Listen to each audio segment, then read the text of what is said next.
All right, everybody, welcome back to the third edition of No Man's Sky for Beginners, how to use warp speed now. So we're gonna get off into that. Look at the lower right, tells you what you gotta do. We're gonna take off to find the coordinates and reach the signal over here. So we'll fast forward, we'll use some pulse drive to get there. If you look to the lower right of your screen, you'll see where the fuel is being depleted as you use your pulse drive. But no worries, it'll get you there quick, fast, and in a hurry. So we're getting down here and there's a crashed freighter. We don't actually have to land the craft right next to where that insignia is there, that logo or marker. So we'll just go ahead and land straight to where the ship is, because that's where it's going to tell us to go anyways.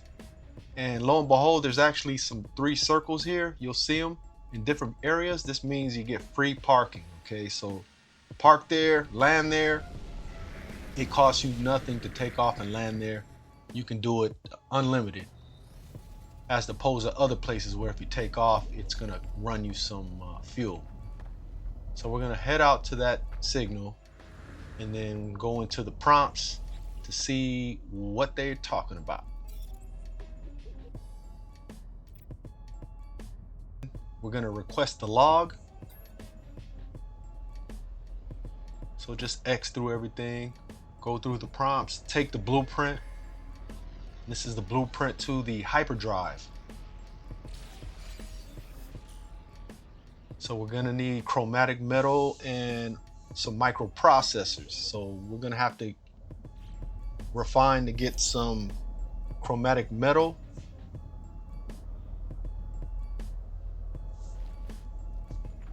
We'll go over here and find a location and then set up our portable refinery or refiner.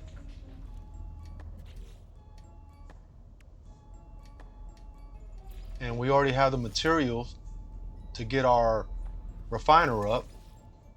Then we'll just load that with some fuel. And we'll put the required input, which would be copper, which would give us the output of chromatic metal. Then we'll just fast forward through all of this. We're here where we got the amount of chromatic metal that we need. Probably a little more than we need. No worries.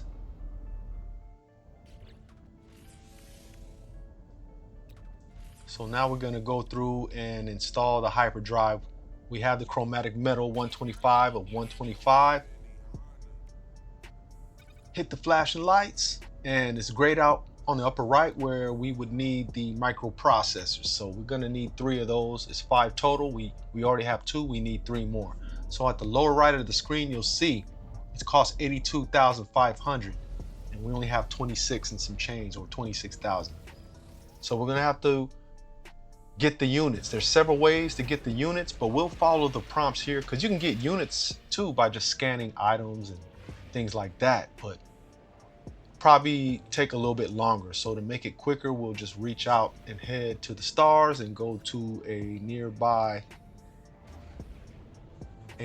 space station, which is right there where the red marker is. And we'll pulse drive to get us closer. Usually it has another logo. It's like a, I think it's like a pentagon or octagon or something, but it's yellow.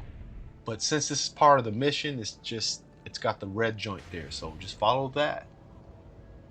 So we're gonna go ahead and fly inside here, and this is kind of dope because I always like these about these space games where you can kind of fly into a little tunnel, a little import outport type of thing, just like in the movies. Pretty nostalgic. Okay, so now we're gonna head to the trade terminal. But before that, I want to show you something here. You'll look in the inventory and you'll see that I have less chromatic metal, right? I only have 4. That's because we use most of it to actually build half of the hyperdrive. But later, after I finish with this terminal, it's going to say that I need to refine to get more chromatic metal. just disregard that. That's, I don't know, I guess it's a glitch or something, because we don't need it because we already have the chromatic metal. Anyways, back to the program. So look, I found something I can sell. I have salvage data right here. I'm gonna just sell those in order to get the units that I need to buy the microprocessors. So you'll see me get that money to buy those microprocessors, and then I'm gonna go to the buy area here, and I want to buy the microprocessors. So you can go along to the little arrows here to click up or down here on the left. So I need 3, so I'm gonna go ahead and just cop 3 of those, and we should be good to go. And look in the upper left of the screen, as I get it, it's depleting. You see, it costs money to get that. So I did what I did, and now see in the lower right, it's saying we got to refine chromatic metal, and obviously build or deploy your portable refiner to do that. However, we don't need to do that. There's no need for us to do that because we already have the chromatic metal, which the computer's going to see like, oh, okay, he already has enough anyways. But don't let that get you off track. We're going to head on back to the base.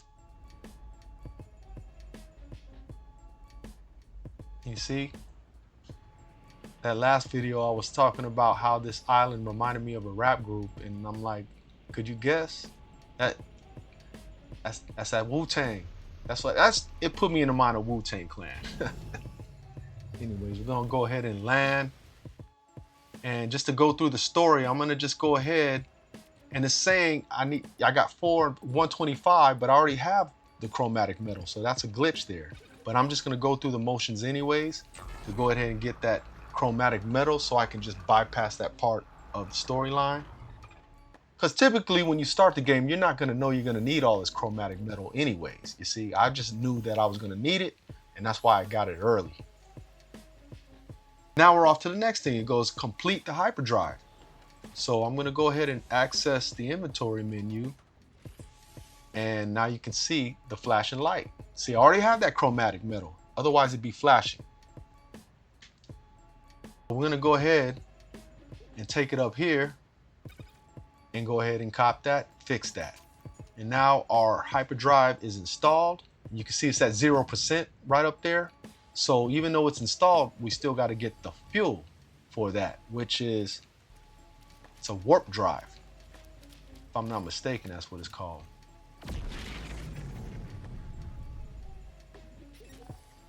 It's telling us to return to the ship. So we'll go ahead and return to the ship. And go through all the prompts so that it can segue us into our next mission. Dropping the breadcrumbs. Okay, so warp cell, that's what we need.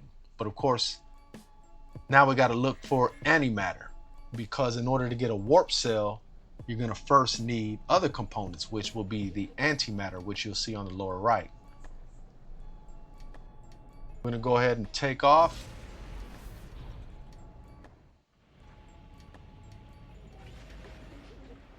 And I'm actually taking off into space because if you try to scan while you're in planet, it's not going to let you.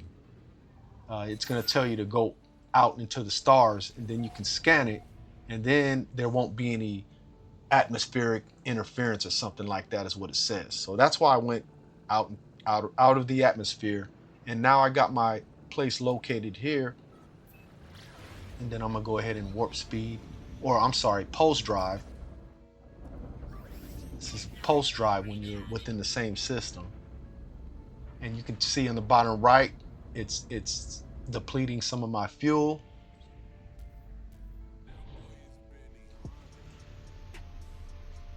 I'm gonna go ahead and land there, and then I'm just gonna show you. I already know where it's supposed to lead me, but because you need to see how to use this thing where it gives you directionals here in your analysis visor, and head on over there based on the directions that I get from that analysis visor.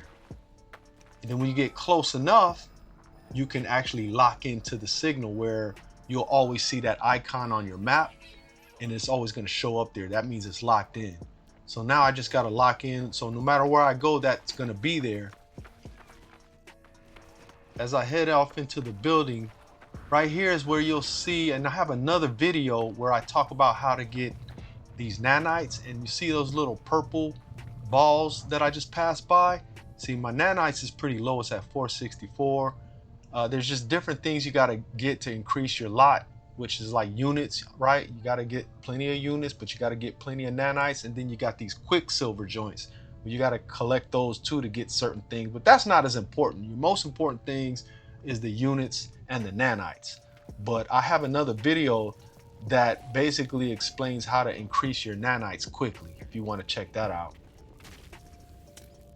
Now I'm in here just going through the motions of collecting what's in here. Oh, this thing gets on my nerves. You go into one of these buildings, usually there's one of these things. This is going to tag you upside the head. It's very irritating. You don't have to get rid of it, but I do it just because I don't like that surprise factor. Like, bow, there's no avoiding it. It just tags you right upside the head. So I'm like, okay, you gonna tag me? I'm gonna tag you right back. Bow, hit him. We're gonna go ahead and go in this terminal right here and just clear out the goop. As always, you can keep it and collect it if you want, but I like to save my space on my inventory and I just destroy them. I'll go through these motions here, all through the prompts. So now I got the blueprint for the antimatter, which is great.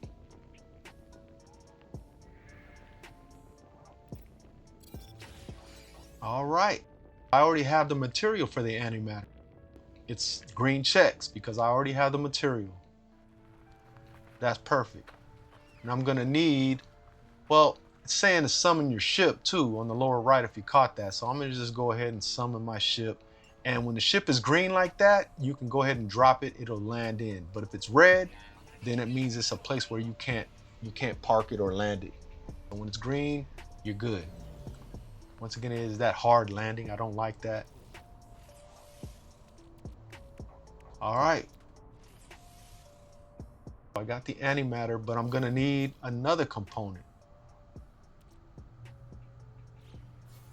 It's the antimatter housing. That's what I'm gonna need next. You'll see that on the lower right.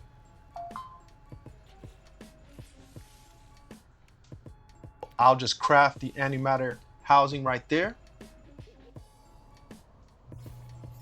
And now I have enough to actually make the warp cell. So the next thing I'm gonna do is craft a warp cell. As you see, I'm getting extra, so I got 2 apiece, just because I just know I'm gonna need extra. And I have the material, so why not? See, I'm at 0%, right? And it's telling me I need the warp cell. I'm gonna go ahead and go back and craft that since I have the other subcomponents. And I'm gonna go ahead and craft another one. That's why I have those 2 extras there, because I'm gonna use those to craft this. So I have 2 warp cells. I'm gonna go ahead and load that up with the warp cells so I can have some fuel. But I'm only at 50%. If you take a look, you'll see that. It's like, whoa.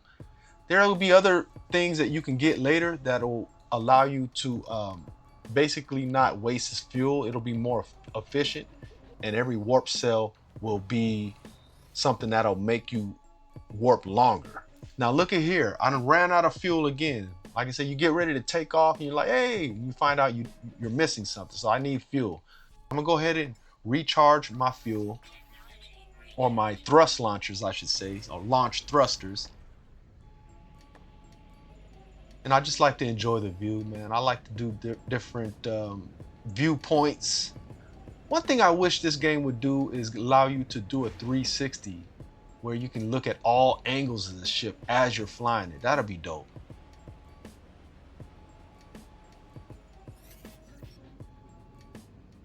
All right, we got to get to a point where we can go ahead and access the galaxy map.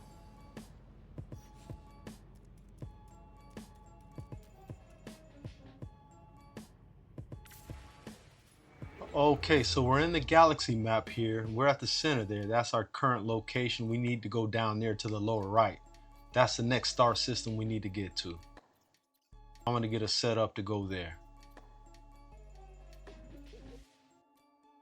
Expand it and get more data. It's a GEX system, as you can see, but there's other items that the data's unavailable, but don't worry about that now. We'll get there. Unimportant right now. So yeah, check it out. So now we're warping. Mission accomplished. We're going to the next system. Man, if you do me a favor, like, subscribe, and please hit that notification bell so you can get notified of more of these videos that come. Just hang out, man. We got a whole lot coming. Lots of great things, tricks of the trades. But we're here. Look, that's the new system. We made it. Congratulations to you. I'll check you next time. 100.